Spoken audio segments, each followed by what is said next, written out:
వారు ప్రతినిత్యము ఆయన ముఖ దర్శనాన్ని చూస్తూ ఆయనను ఆరాధిస్తూ స్తుతిస్తూ ఉంటారని చెప్పి ఇక్కడ తెలియపరచబడుతూ ఉంది. కాబట్టి ప్రియ దేవుని బిడ్డలారా, వీళ్ళు ఏం చేస్తున్నారు? ప్రభు వాళ్ళకి అందుబాటులోనే ఉన్నాడు, అయినా వారు ఏం చేస్తూ ఉన్నారు? భయపడుతూ ఉన్నారు. ఆయన 4వ జామున వారి దగ్గరకు వచ్చినట్టుగా మనం చూస్తూ ఉన్నాము. ఈ ప్రభు వెళ్తూ ఉంటే ఈ 49లో ఆయన సముద్రం మీద నడుచుతూ వారు చూచి భూతమని తలంచి కేకలు వేసిరి. అందుకు అందరూ ఆయనను చూసి తొందరపడగా వెంటనే ఆయన వారిని పలకరించి ధైర్యం తెచ్చుకోండి, నేనే, భయపడకుడని చెప్పాను. ప్రియ దేవుని బిడ్డలారా, ప్రభు అంటాడు భయపడకుడి, నేనే అని చెప్పి ఆయన మాట్లాడుతూ ఉన్నట్లుగా చూస్తూ ఉన్నాము. ప్రియ దేవుని బిడ్డలారా, ఈ యొక్క ఎప్పుడైతే వాళ్ళు భూతము అని అనుకున్నారో ఆ భూతము అనే మాట కంటే అర్థము దర్శనాలు లేక ఆత్మల ప్రత్యక్షత అనే మాటకు మనము ఇక్కడ అర్థం మనం చూస్తాం. ప్రియ దేవుని బిడ్డలారా, వారికి అంటే దర్శన రీతిగా ఆయన కనిపించాడు, ఆత్మ కనిపించినట్లుగా ఆత్మల ప్రత్యక్షత లాగా ఆయన కనిపించాడు. ఏది అనేది వారికి అర్థం కాక వాళ్ళు ఏం చేస్తున్నారు? భూతం అని చెప్పి వాళ్ళు కేకలు వేస్తూ భయపడుతూ ఉన్నారు. ప్రభు అంటాడు నేనే అనే మాటకు అర్థం ఏంటంటే ఉన్నవాడను, నేనే అంటే ఉన్నవాడను అనువాడను అని అర్థము. కాబట్టి ప్రియ దేవుని బిడ్డలారా, దేవుని సన్నిధిలో ఆయన నేనే అని చెప్పి బలపరిచినటువంటి దేవుడు, ఆయన ఆదరించే దేవుడు, ఆయన కృప చూపే దేవుడు, ఆయన నెమ్మదినిచ్చే దేవుడు. వారు కేకలు వేస్తూ ఉంటే ఆయన అంటున్నాడు ధైర్యం తెచ్చుకోండి, నేనే, భయపడకులని చెప్పాను. తరువాత ఆయన ధోనికి వారి వద్దకు వచ్చినప్పుడు గాలి అడిగాను. ప్రియ దేవుని బిడ్డలారా, ఎప్పుడైతే ప్రభువుని వారు చేర్చుకున్నారో, ఎప్పుడైతే ప్రభు ధోనిలోనికి వచ్చాడో వారి యొక్క అలసడి ఆగిపోయింది. మన కుటుంబాలలో కూడా, మన యొక్క హృదయాలలో కూడా దేవుని ఆత్మ లేకపోతే ప్రతి చిన్నదానికి మనము అలజడి పడుతూ ఉంటాము, ప్రతి చిన్న చప్పుడికి భయపడుతూ ఉంటాము. ఒకవేళ దేవాది దేవుడే మన దగ్గర నుంచి నిలబడి మనతో మాట్లాడుతూ ఉంటే మనము భయపడతాము. ప్రియ దేవుని బిడ్డలారా, నేను ఒకసారి చెప్పాను, ఒక ముసలాయన ప్రార్థన చేస్తున్నాడంట, ప్రభువా నాకు కనిపించిన ఆయన నాకు దర్శనం ఈ ప్రభు అని ప్రార్థన చేస్తుంటే వాళ్ళ మనవాడు అంట ఆపైతనంగా ఏం చేస్తున్నాడు, పైకి ఆ కప్పు మీద నుండి ఏసేపు అని పిలిచాడంట. ఆ ముసలాయన ఒకసారి లేచి బయటికి వరకు తీశాడు. ప్రియ దేవుని బిడ్డలారా, మనం కూడా ప్రార్థన చేస్తూ ఉంటాము, కానీ ఆ విశ్వాసంలో సన్నగిలిపోతూ ఉంటాము, భయపడుతూ ఉంటాము. ఒకవేళ ఆ ప్రభువే వచ్చి మనల్ని దర్శిస్తే మనము ప్రభు కాదేమో అని చెప్పి అంటే అల్ప విశ్వాసం. ఇక్కడ వీళ్ళు కూడా ప్రభుతో ఉన్నటువంటి శిష్యులే. ఆయన చేసిన అద్భుత కార్యాలు చూశారు, మహత్కార్యాలు చూశారు. 5 రొట్టెలు 2 చేపలు 5,000 మందికి పెట్టాడు. ఆ యొక్క అనేక మందిని బ్రతికించాడు. కుంటి వారిని, గుడ్డి వారిని, మోగవారిని, అంగహీనులను, రక్తస్రావములను ఎంతో మందిని ఆయన స్వస్థపరుస్తూ ఉన్నాడు. కళ్ళారా చూస్తూ ఉన్నారు. ప్రియ దేవుని బిడ్డలారా, వారి నామలో ప్రభువు లేడు కనుక వాళ్ళు ఏం చేస్తున్నారు? భయపడుతూ ఉన్నారు, కలత చెందుతూ ఉన్నారు. మన యొక్క జీవితంలో మనము కూడా ఈ సముద్రము ఆ యొక్క లోకములకు సాదృశ్యంగా ఉంది కనుక మనము కూడా ఈ లోకంలో పడి ప్రయాణం చేస్తూ ఉన్నాము. అనేక సమస్యలు వచ్చినప్పుడు భయపడుతూ ఇబ్బందులు పడుతూ ఉన్నాము. ప్రియ దేవుని బిడ్డలారా, ఆ యొక్క కదికని అంటాడు విశ్వసించిన వారు కలవరపడరు అంటాడు. కాబట్టి ప్రియ దేవుని బిడ్డలారా, విశ్వాసం అనేది నీకుంటే నీలో కలవరం అనేది ఉండదు. కాబట్టి దేవుడిని స్తుతించే విషయంలో పూర్ణ మనసుతో మనము స్తుతించే వారిగా మనం ఉండాలి. అలా స్తుతించగలిగితే ప్రియ దేవుని బిడ్డలారా, ఆయన అంటున్నాడు నేను ఉన్నవాడను, నేను అనువాడనై ఉన్నానని చెప్పి అక్కడ దేవుడు మాట్లాడుతూ ఉన్నప్పుడు ఆ యొక్క ధోనిలోనికి ప్రభు వచ్చిన తర్వాత వారి పరిస్థితి మారిపోయింది. వాళ్ళు భయము లేకుండా వారు ఏం చేస్తున్నారు? ప్రయాణము చేస్తూ ఉన్నారు. ప్రియ దేవుని బిడ్డలారా, ఈ యొక్క ధరికి అనగా వాళ్ళు ప్రభువు దగ్గరకు వాళ్ళు చేరినట్టుగా మనం చూస్తూ ఉంటాము.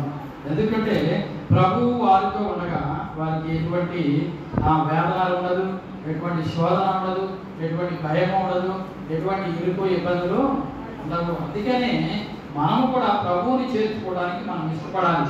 అందుకే ఈ మరియ ఏం చేస్తుంది? ప్రభు వచ్చినప్పుడు అంటే ప్రభువా నువ్వు మాతో ఉంటే మా తమ్ముడు కాదు, మా సహోదరుడు చనిపోయేవాడు కాదు ప్రభా, నువ్వు లేకపోబట్టి వాడు చనిపోయాడని చెప్పి అక్కడ మాట్లాడుతున్నట్టుగా చూస్తూ ఉంటాము. కాబట్టి ప్రియ దేవుని బిడ్డలారా, ప్రభువుని మన హృదయంలో చేర్చుకుంటే, ప్రభువుని మనం అంగీకరిస్తే మనకు భయం అనేది ఉండదు, మన జంక్ అనేది ఉండదు.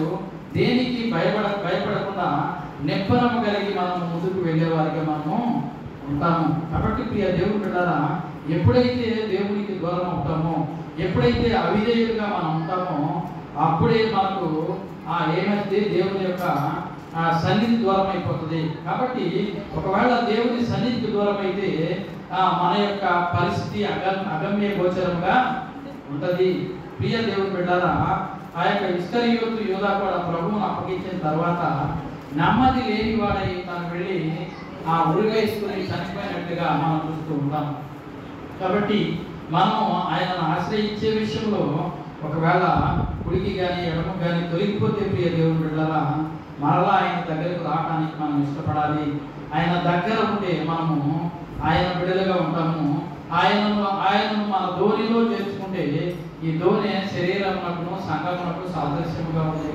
ప్రియ దేవుని బిడ్డలారా, ఎప్పుడైతే నువ్వు సంఘానికి కట్టుబడి ఉంటావో, ఎప్పుడైతే సంఘంలో కట్టుబడి ఉంటావో, ఎప్పుడైతే సంఘంతో ఉండటానికి ఇష్టపడతావో, ఎప్పుడైతే సంఘంతో కలిసిమెలిసి నువ్వు ప్రార్థన చేస్తావో, ప్రియ దేవుని బిడ్డలారా, దేవుడు నీతో ఉన్నట్లు సంఘం నీతో ఉంటుంది.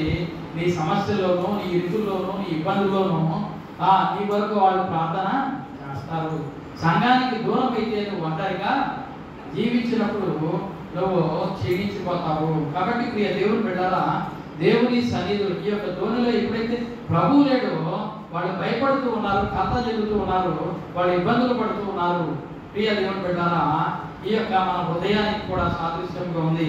ఎప్పుడైతే నీ హృదయంలో దేవుడు లేడో, ఎప్పుడైతే నీ హృదయం దేవుడికి అవిధేయముగా నువ్వు బ్రతుకుతావో, అప్పుడు నీలో కలతలు అనేది ఏర్పడుతూ ఉంటాయి, భయం ఏర్పడుతూ ఉంటుంది, నెమ్మది లేని స్థితిలో నీవు ఉంటూ ఉంటావు. కాబట్టి ప్రియ దేవుని బిడ్డలారా, ఆ యొక్క పెద్ద గాలి అంట సముద్రంలో మీదకి వచ్చినప్పుడు అదంతా పొంగుగా ఈ లోకం ఆ యొక్క పొంగుతూ ఉందంట. అలాగే ఈ లోకంలో కూడా ఏం చేస్తూ ఉన్నాయి, ఈ పొంగు లాంటి అనేకమైనటువంటి దుష్కార్యములు లోకంలో జరుగుతూ ఉన్నాయి. ఒక్కొక్కసారి ఉప్పెనలాగా అవి మన మీదకి దాడి చేస్తూ ఉంటాయి. ప్రియ దేవుని బిడ్డలారా, మార్కు సువార్తను ఈ యొక్క 6:47 కూడా ఒకసారి చూద్దాం. 47 వచ్చింది.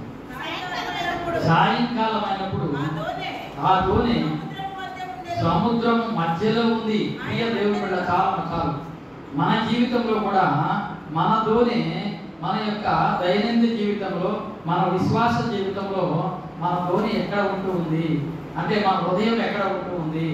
మనము దేవుడికి అందుబాటులో ఉంటూ ఉన్నామా, లేకపోతే లోకంలో పడిపోయి జీవిస్తున్నాం? ఈ ధోని సముద్రం మధ్యలో ఉంది, సముద్రము లోకానికి సాదృశ్యంగా ఉంది.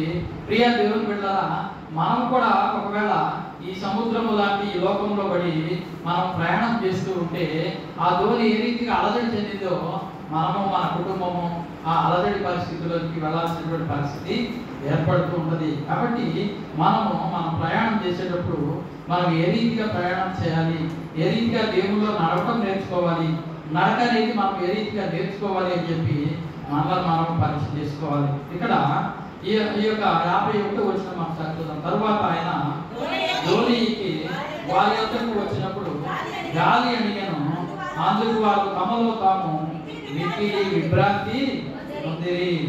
అయినను వారి హృదయము కలవరమాయను కనుక కఠినమాయను కనుక వారు రొట్టెలను కూర్చున్న సంగతిని గ్రహింపలేదు. వారి హృదయం ఏమైంది? కఠినం. ఎందుకు కఠినమైందంటే అంతకు ముందు ఆయన ఏం చేశాడు? 5 రొట్టెలు 2 చేపలు 5,000 మందికి 44 రోజుల దాకా ఆయన పెడుతూ ఉన్నాడు. వాళ్ళు తిన్నారు. ప్రియ దేవుని బిడ్డలారా, ఎప్పుడైతే వీడు సముద్రంలో వెళుతూ ఉన్నారో ఈ పైన దేవుడు చేసిన అద్భుత కార్యాన్ని కూడా వాళ్ళు మర్చిపోయి వారి హృదయం ఎలా ఉందంట? కఠినమైపోయింది. భయపరపు వారిలోకి వచ్చింది. వాళ్ళు ఈ సంగతిని కూడా గ్రహించలేనటువంటి స్థితిలోకి వెళ్ళారు. మనం కూడా మనం కలిగినటువంటి శ్రమలను బట్టి, మనకు కలిగినటువంటి ఇబ్బందులను బట్టి మనం అనుకుంటాం, ఎందుకు ఇన్ని సంవత్సరాల నుండి భక్తి చేస్తూ ఉన్నాము, ఎందుకు ఇన్ని సంవత్సరాలు ప్రార్థన చేసుకున్నాము, ప్రయోజనం అనేది లేకుండా పోయిందని చెప్పి మనం కూడా ఒక్కొక్కసారి కలత చెందుతూ ఉంటాము. మన హృదయం కూడా కఠినమైపోతూ ఉంటుంది ప్రియ దేవుని బిడ్డలారా. కాబట్టి ఆ కఠినమైన హృదయాన్ని మనము దేవుని సన్నిధిలో పెట్టి మెత్తనైనటువంటి హృదయముగా మనం చేసుకోగలిగితే, ప్రభువా ఇదిగో నాయన ఈ సమస్య వల్లే ప్రభువా, అయ్యా నేను దారి తప్పాను, నా హృదయం కఠినమైంది ప్రభువా, నీ సన్నిధిలో అవిధేయంగా బ్రతికాను ప్రభువా అని చెప్పి ఎప్పుడైతే నువ్వు దాన్ని గ్రహించి నీ కఠిన హృదయాన్ని మెత్తన పరుచుకుంటావో, ఆయన సన్నిధికి వచ్చి నువ్వు ఆయన ఆరాధిస్తావో, స్తుతిస్తావో, అప్పుడు ఆయన ఏం చేస్తాడు, నీతో ఉండటానికి, నీ ధోనిలో ఎక్కడానికి, నీ కుటుంబంలో ఉండటానికి ఆయన ఇష్టపడుతూ ఉంటాడు. కాబట్టి ప్రియ దేవుని బిడ్డలారా, ఆయనను చేర్చుకున్న వారు ఎవరు ఎప్పుడు కథ చెందలేదు, ఎప్పుడు నష్టపోలేదు, ఎప్పుడు ఇబ్బందుల పాలు అవ్వలేదు. కాబట్టి మనం కూడా మన యొక్క కఠిన హృదయమును లేకపోతే ఇలోక సంబంధమైనటువంటి మన మనస్సులను తొలగించుకుని ఆయనను చూసేటువంటి మనోనేత్రాలు మనము తెరిచేవారిగా ఉండాలి. లోక సంబంధమైనటువంటి మనోనేత్రాలు మూయబడి ఆత్మ సంబంధమైనటువంటి మనోనేత్రాలు తెరచినప్పుడు మనకు అన్ని తేటగా కనపడతాయి. అప్పుడు మన కఠిన హృదయం ఏమైంది, అవును ప్రభువా నేను తప్పు చేశాను కనుకే నువ్వు శిక్షించావు నాయన, మేము అవిధేయులుగా ఉన్నాము కనుకే శిక్షించావు ప్రభువా అని మన యొక్క కఠిన హృదయాలను మనం తెలుసుకుని మనం ఏం చేస్తాము, దేవుని సన్నిధిలో విధేయులమై జీవిస్తాము. 53 వారు అవతలకు వెళ్ళి గెన్నేసరెతు దగ్గర ఒడ్డుకు వచ్చి దరిపట్టిరి. వారి దోణి దిగగానే జనులు ఆయన గుర్తుపట్టి ఆ ప్రదేశం అంతటా పరిగెత్తుకొని పోయి ఆయన ఉన్నాడని వినిన చోటునకు రోగులను మంచం మీద మోసుకొని వచ్చుటకు మొదలు పెట్టింది. హల్లెలూయా, హల్లెలూయా. ప్రియ దేవుని బిడ్డలారా, ఈ యొక్క సమస్య అయిపోయింది. వాళ్ళు ఒడ్డుకు వచ్చారు. ఆ యొక్క సరస్సు ఒడ్డునకు వాళ్ళు వచ్చిన తర్వాత వాళ్ళు దోణి దిగగానే జనులందరట ప్రభువుని ఏం చేశారట, గుర్తుపట్టి అంటే ఏం చేస్తున్నారు వాళ్ళు ఎప్పుడైతే ఆయన ఆ దగ్గరికి వెళ్ళి కొండ మీదకి వెళ్ళి ప్రార్థన చేశాడు, శిష్యులు సముద్రం మధ్యలో ఉన్నారో వాళ్ళు ఏం చేస్తున్నారు, బయట అక్కడ 5 రొట్టెలు ఆ యొక్క 2 చేపలు 5,000 మంది తిన్న తర్వాత వాళ్ళందరూ వీళ్ళు ఎదురు చూస్తూ ఉన్నారు. ఆ సరస్సు దగ్గర, ఆ నది దగ్గర వాళ్ళు తిరుగుతూ ఉన్నట్టుగా ఇక్కడ మనం గమనించవచ్చు ప్రియ దేవుని బిడ్డలారా. ఇక్కడ వాళ్ళు ఏం చేస్తున్నారంట, వాళ్ళు అవతలకి వెళ్ళి గెన్నేసరెతు దగ్గర ఒడ్డునకు వచ్చి దరిపట్టిరి. వారు దోణి దిగగానే జనులు ఆయన గుర్తుపట్టి ఆ ప్రదేశంలో ఏమైంది, అక్కడ అలజడి అంటే వాళ్ళు పరిగెత్తుతూ ఉన్నారు. ఒకరికొకళ్ళు వాళ్ళ ఇంటి దగ్గర ఉన్నటువంటి వ్యాధి కలిగినటువంటి వాళ్ళని, లేకపోతే నెమ్మది లేనటువంటి వాళ్ళని, కుష్ఠరోగం కలిగినటువంటి వాళ్ళని, పక్షవాతం కలిగినటువంటి వాళ్ళని, లేకపోతే దేవుని సన్నిధిలో అంగవైకల్యం కలిగినటువంటి బిడ్డలను వాళ్ళు తీసుకుని రావడానికి ఏం చేస్తున్నారు, గలిబిలిగా హడావిడిగా వాళ్ళు ఏం చేస్తున్నారు, పరుగులు తీస్తూ ఉన్నట్టుగా చూస్తున్నాం. ఆ ప్రదేశం అంతటా పరిగెత్తుకొని పోయి ఆయన ఉన్న చోటికి రోగులను మంచముల మీద మోసుకొని వచ్చేటట్టు మొదలు పెట్టారు. తీసుకొస్తూ ఉన్నారంట వరుస పెట్టి. ఒకరు కాదు, ఇద్దరు కాదు ప్రియ దేవుని బిడ్డలారా, అనేక మందిని అక్కడికి తీసుకుని వచ్చినట్లుగా మనం చూస్తూ ఉన్నాము.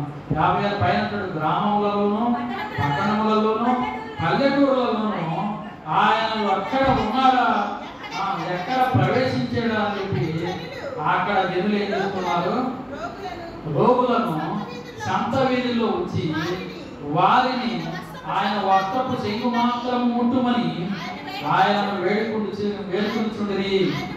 ఆయన ముట్టిన వారందరూ స్వస్థత నొందిరి. హల్లెలూయా, హల్లెలూయా. ప్రియ దేవుని బిడ్డలారా, ఎంతమంది అని చెప్పలేదు కానీ ఏం చేస్తూ ఉన్నారు, గ్రామాల్లోనూ, పట్టణాల్లోనూ, పల్లెటూరులోనూ ఎక్కడ ఆయన ప్రభు ఎక్కడ ఉన్నాడు అని చెప్పి అక్కడికి జనులు ఏం చేస్తారు, రోగులను తీసుకుని వచ్చి ఆ సంత వీధిలో అంతా వచ్చి వారిని ఆయన వస్త్రపు చెంగు మాత్రము ముట్టనిమ్మని వేడుకున్నారన్న ప్రియ దేవుని బిడ్డలారా. ప్రియ దేవుని బిడ్డలారా, దేవుని సన్నిధిలో మనము కూడా ఏం చేయాలంటే వేడుకోవాలి. ఆయన సన్నిధిలో అయ్యా దీనుడను దరిద్రుడను నీ దరికి చేయాలని ప్రభు అని చెప్పి మనం ఏం చేయాలి, వేడుకోవాలి. ఆయనను వేడుకుంటే ఆయన మనలను విడిచిపెట్టే దేవుడు కాదు. ఆయనను మనం వేడుకుంటే ఆయన మనలను దాటిపోయే దేవుడు కాదు. కాబట్టి మనము శ్రమలో ఉన్నామా, మనం ఏం చేయాలి? విసుగకుండా ప్రార్థన చేయాలి. మనం అపాయంలో ఉన్నామా, మనము దేవుని సన్నిధిలో శ్రద్ధ కలిగి ప్రార్థన చేయాలి. శ్రమలో విసిగిపోకుండా ప్రార్థించాలి. లోక 18:1 అక్కడ ఏలియా ఏం చేశాడంటే, విసుగక నిత్యము ప్రార్థన చేయవలెను అని చెప్పి అక్కడ చూస్తూ ఉంటాము. తర్వాత శ్రమలో పట్టుదల కలిగి ప్రార్థన చేయాలి. రోమా 12:12. ప్రియ దేవుని బిడ్డలారా, చదవదు కానీ దేవుని సన్నిధిలో శ్రమ కలిగినప్పుడు మనం ఏం చేయాలంటే విసుగకుండా ప్రార్థన చేయాలి, పట్టుదల కలిగి ప్రార్థన చేయాలి, ఓర్పుతో ప్రార్థన చేయాలి, తర్వాత ఆసక్తితో ప్రార్థన చేయాలి, తర్వాత ధైర్యం కలిగి ప్రార్థన చేయాలి. ఎందుకు ధైర్యం అంటే, శ్రమ వచ్చినప్పుడు ధైర్యం చెడిపోతాము. శ్రమ వచ్చినప్పుడు, బాధ వచ్చినప్పుడు, అవమానం వచ్చినప్పుడు మనలో అధైర్యము వస్తుంది. కాబట్టి శ్రమ కలిగినప్పుడంట మనం ధైర్యముగా ప్రార్థించాలి. యెహోషువ 12:10-11 ప్రియ దేవుని బిడ్డలారా, అమ్మ వద్దు నేను వెళ్ళిపోతున్నాను. కాబట్టి దేవుని సన్నిధిలో శ్రమ కలిగినప్పుడు మనం ధైర్యం కలిగి ప్రార్థన చేయాలి. శ్రమ కలిగినప్పుడు నిరీక్షణ కలిగి, హోషేయ 2:15 శ్రమ కలిగినప్పుడు నిరీక్షణతో ప్రార్థన చేయాలి. అలా చేయగలిగితే మన యొక్క శ్రమను చూస్తున్నటువంటి దేవుడు, హోషేయ చదువుతామమ్మా 2:12-15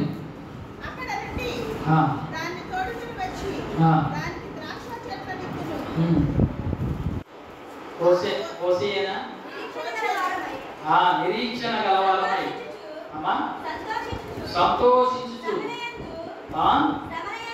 శ్రమల యందు ఓర్పు గలవారమై ప్రార్థన యందు పట్టుదల కలిగి ముందుడి. చాలా ప్రియ దేవుని బిడ్డలారా, శ్రమల యందు ఓర్పు కలిగి పట్టుదలతో ప్రార్థన కలిగి ఉండాలి. అలా కలిగి ఉంటే ప్రియ దేవుని బిడ్డలారా, దేవుని సన్నిధి మనతో ఉంటుంది. మనకి ఎప్పుడైతే శ్రమ కలుగుతుందో, శిష్యులు కూడా ప్రభు లేడు, ధోని ఆ యొక్క అలతో కొట్టబడుతూ ఉంది. ఆ అలల దెబ్బలకు వాళ్ళు ఆ యొక్క ధోని మునిగిపోతుందని భయపడుతూ వాళ్ళు ముందుకు వెళుతూ ఉన్నప్పుడు ప్రియ దేవుని బిడ్డలారా, ఇంకా యోహాను సువార్త 6:15-21 వరకు అక్కడ ఉంటుంది. అక్కడ ఈ పేతురు కూడా అంటాడు, అయ్యా నేను ఈ నీళ్ళ మీద రావడానికి నాకు అవకాశం ఇవ్వమని చెప్పి అక్కడ ఈ మత్తయి సువార్త 14:23 కూడా ఉంటుంది. కాబట్టి ప్రియ దేవుని బిడ్డలారా, ఆయన అంటాడు, నువ్వు రమ్మన్నప్పుడు ఈయన నీటి వైపు చూసి భయపడ్డాడు. భయపడినప్పుడు అల్ప విశ్వాసి ఎందుకు భయపడ్డావని చెప్పి అక్కడ ప్రభు చెప్తూ ఉంటాడు. కాబట్టి శ్రమ కలిగినప్పుడు మనకు భయం అంతా ఉన్నది. ఇబ్బంది వచ్చినప్పుడు మనం భయపడుతూ ఉంటాము. ఎంత విశ్వాసమైనా ఆ విశ్వాసంలో సన్నగిలిపోయి ప్రార్థన చేయలేము, దేవుని ఆరాధించలేము, శక్తి కలిగి ఆ యొక్క దేవుని సన్నిధిలో ప్రార్థించలేము, ఆసక్తి కలిగి ప్రార్థించలేము, అధైర్యంగా మనం ఉంటాము, నిరీక్షణ లేని వారిగా ఉంటాము, వేదన పడుతూ ఉంటాము. ఇంకా ఆ యొక్క శ్రమ అనేది మనలను ఆవరించి వేస్తుంది. ప్రియ దేవుని బిడ్డలారా, ఈ యొక్క లూకా సువార్త 22:44 ఒకసారి చూడండి. శ్రమ మరింత వేదన పడి ఆ శ్రమలో ప్రార్థిస్తామా 22:44 ఆయన వేదన పడి మరింత ఆతురంగా ప్రార్థన చేయగా ఆయన చెమట నేల పడుచున్న గొప్ప రక్తపు బిందువుల వలె ఆయన. అంటే ఆయన ఇంకొక క్షణంలో చనిపోతాడు, ఆయన ఏం చేస్తున్నాడు? ప్రార్థన చేస్తూ ఉన్నాడు.